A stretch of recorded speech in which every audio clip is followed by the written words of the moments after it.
Alright guys, we need to talk about Marc Marquez. And no, this isn't about his raw speed, which we already know is completely unhinged. This is about something far more dangerous, his mind. Marc Marquez has just dropped a huge prediction about 2026, and he's calling it the most complicated, the most difficult season of his entire career. Let that sink in for a moment. This is Marc Marquez, the rider who survived a career-ending arm injury, the man who walked away from a decade-long empire at Honda, the fighter who has thrived through the aero wars, ride height madness, and technical chaos of modern MotoGP. And yet, he's worried about 2026. Not because of speed, not because of talent, but because of chaos. Marc feels threatened, genuinely threatened. What we're staring at is a perfect storm, a frantic rider market, a technical dead-end season, and the massive shadow of the 850cc regulations waiting in 2027. Stick with me here, because if Marc Marquez is uneasy about what's coming, the rest of the grid should be absolutely terrified.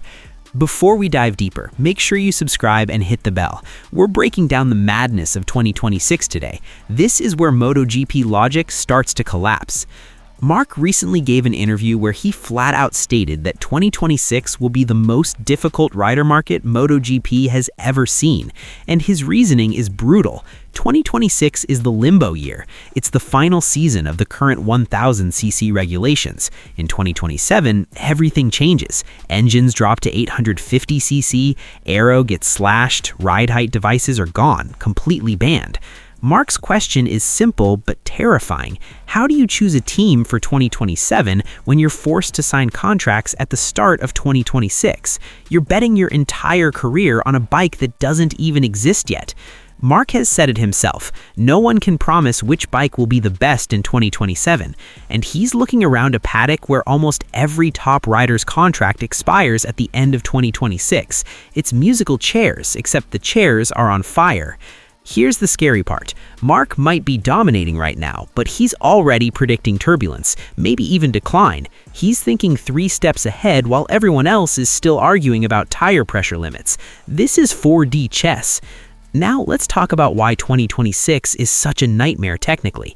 Manufacturers are trapped. They have to pour millions into developing a 2026 bike capable of winning the final title of the 1000cc era. But at the same time, they are forced, mandatorily, to shift resources toward the 850cc prototype for 2027. Focus too much on 2026, you're dead when the new era starts. Focus too much on 2027, your 2026 results collapse and your riders lose faith. Even Marc Marquez, currently sitting on the best bike on the grid, the Ducati, is questioning whether Ducati will still be superior once all the electronic tricks and mechanical advantages are stripped away. He knows the engine freeze is coming in 2026. He sees Honda and Yamaha slowly climbing back through concessions. He knows the gaps will shrink. Marc is insanely fast, but his real superpower has always been adaptation, and right now he's openly admitting something terrifying. He can't predict the future anymore. So what about riders like Jorge Martin or Pecco Bagnaia? Do they stay loyal to their brands, or do they gamble on a move to Honda or KTM, hoping one of them uncovers a magic 850cc engine for 2027? These aren't normal contract decisions. These choices decide whether you retire as a legend or disappear as a footnote. Zoom out for a second. 2026 isn't about points, it's about survival. If Ducati dominates 2026 but looks vulnerable for 2027, we could see a mass exodus. Imagine Marc Marquez returning to Honda because HRC found a loophole in the new regulations. It sounds insane, but Marc himself summed it up perfectly. If you are fast and happy, don't move. The problem is MotoGP never stays still. And then there's the next generation waiting in the shadows, riders like Aldeguer. Ducati already has too much talent and not enough factory seats. That alone guarantees brutal negotiations. We could realistically see a world champion without a factory ride simply because they guessed wrong. That's how savage this market is going to be.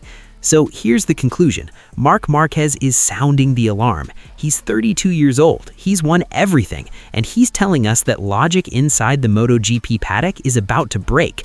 2026 will produce fake results, seasons distorted by everyone secretly focusing on 2027. My take? Marc isn't just predicting chaos, he's positioning himself to exploit it. He wants world title number 10, and he will go wherever that opportunity exists, even if that means walking away from Ducati. But what do you think? Is Marc genuinely worried, or is this psychological warfare?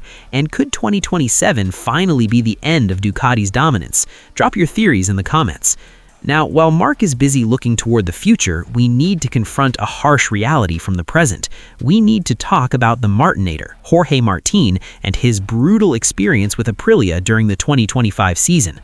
Forget the 2024 title for a moment, because 2025 was a wake-up call, a painful one, and Jorge Martin has been brutally honest about just how far away he really is. Stick with me here, because this data is ugly. According to recent reports, Martin admitted that he needs an extra 0.4 seconds per lap just to fight at the front. That sounds tiny. In MotoGP, that's an eternity. Martin arrived at Aprilia carrying the number 1 plate, but 2025 quickly turned into a nightmare. 4 heavy crashes, 15 rounds missed, in and out of surgery. He finally scored points at the Czech Grand Prix after 5 months away, and even then he finished P7, almost 16 seconds behind Marc Marquez, who won comfortably. He's struggling, badly. Why? First, the bike simply rejected him. Martin admitted the RSGP doesn't suit his aggressive braking style. Ducati rewards brutality on the brakes. Aprilia demands flowing corner speed. Second, he lost over 5,000 kilometers of crucial mileage due to injury. Testing, data, fitness, confidence, all gone. And third, internal pressure. Aprilia boss Massimo Rivola made pointed comments after Marco Bezzecchi's win in Britain, subtly suggesting the bike was competitive and that the problem wasn't the machinery. Look at the numbers. 22 rounds in 2025. Martin raced only 7. Best result? P4 in Hungary. No podiums, no wins. Biggest deficit? 15.8 seconds at Brno. Meanwhile, Bezzecchi took a win and 3 consecutive podiums to close the season. The reigning world champion didn't stand on the podium once. That's devastating. So what does this mean for 2026?